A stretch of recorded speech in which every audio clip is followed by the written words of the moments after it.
Estou aqui com vocês de novo. Mas estou aqui nesse PPV para ver esse bichinho que tem de pausa, tá? Então, tô uma novidade muito boa pra vocês. Talvez amanhã eu vou pro cinema.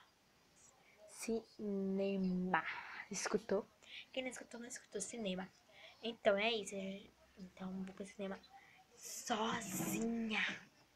Sabe, só com eu, a cara dali, minha amiga que tem 9 anos e minha prima de 6 anos. Então, porque amanhã, quarta-feira, o ingresso vai ter.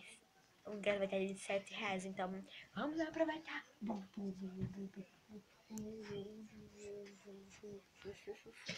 Então é isso. Então, ora lá, né? Ver se dá tudo certo. Minha mãe vai falar com meu pai. A gente vai falar com o Lurgia, pai, com a gente, porque meu acho que não vai deixar eu ir sozinha. Gente, eu tenho 11. Tenho 11. 11. Imagina, né? Bora lá ver o que dá. Tchau. Se inscreva no final. Beijo. Beijo. Se inscreva.